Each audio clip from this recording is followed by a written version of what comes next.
Egzamin maturalny z języka francuskiego. Poziom rozszerzony. Usłyszysz dwukrotnie teksty do zadań od 1 do 3. Przed wysłuchaniem każdego tekstu usłyszysz dźwięk.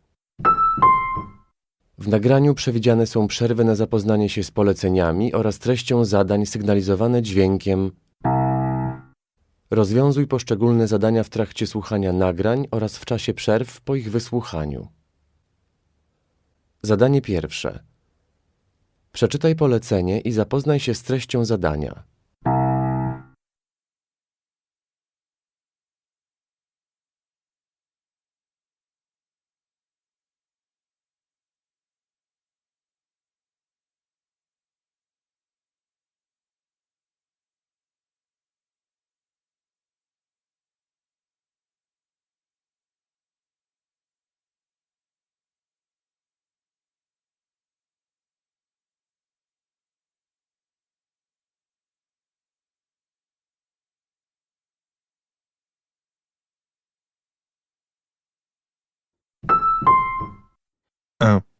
Michel, vous avez commencé à travailler très jeune, n'est-ce pas? À l'âge de 19 ans, j'ai travaillé d'abord dans un terrain de camping, puis dans la fabrication du cidre, enfin comme jardinier. Ensuite, j'ai ouvert une entreprise de transport. Tout à coup, j'ai gagné beaucoup d'argent. La première année, cela allait car on ne paye pas de charges, mais la deuxième année, c'était catastrophique. J'ai été mis en faillite. Qu'est-ce que vous avez fait à ce moment-là?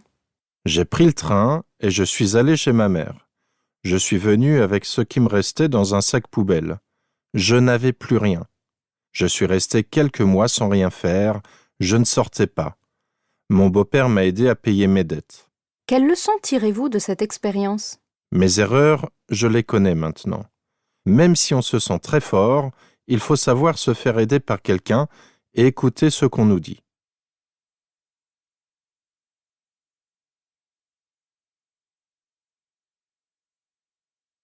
Wysłuchaj nagrania jeszcze raz. 1. Michel, vous avez commencé à travailler très jeune, n'est-ce pas? À l'âge de 19 ans, j'ai travaillé d'abord dans un terrain de camping, puis dans la fabrication du cidre, enfin comme jardinier. Ensuite, j'ai ouvert une entreprise de transport. Tout à coup, j'ai gagné beaucoup d'argent. La première année, cela allait car on ne paye pas de charges, mais la deuxième année, c'était catastrophique. J'ai été mis en faillite. Qu'est-ce que vous avez fait à ce moment-là?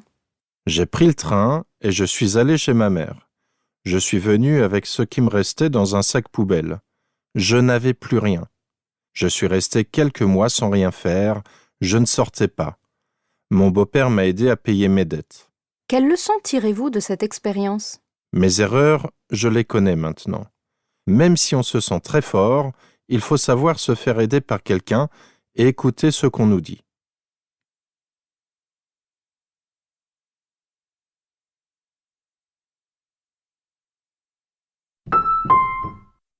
Deux.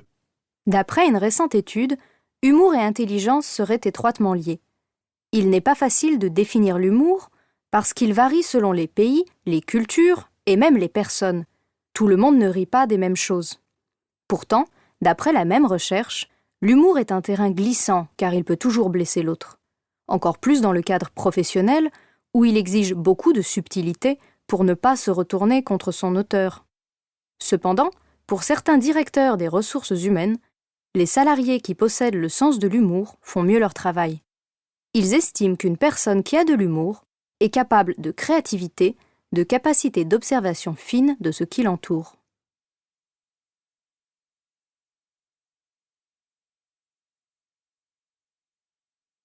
Wysłuchaj nagrania jeszcze raz. 2. D'après une récente étude, humour et intelligence seraient étroitement liés. Il n'est pas facile de définir l'humour parce qu'il varie selon les pays, les cultures et même les personnes. Tout le monde ne rit pas des mêmes choses. Pourtant, d'après la même recherche, l'humour est un terrain glissant car il peut toujours blesser l'autre. Encore plus dans le cadre professionnel où il exige beaucoup de subtilité pour ne pas se retourner contre son auteur. Cependant, pour certains directeurs des ressources humaines, les salariés qui possèdent le sens de l'humour font mieux leur travail. Ils estiment qu'une personne qui a de l'humour est capable de créativité, de capacité d'observation fine de ce qui l'entoure.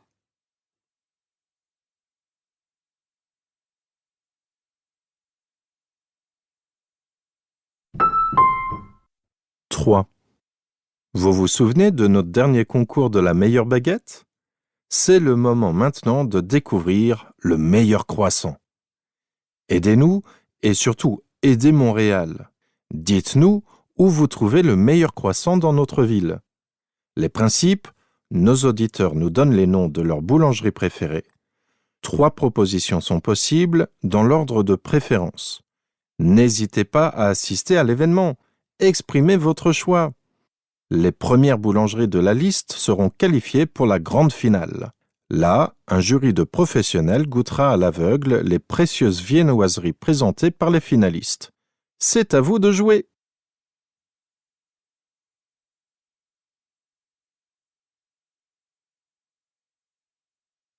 Wysłuchaj nagrania jeszcze raz. 3. Vous vous souvenez de notre dernier concours de la meilleure baguette?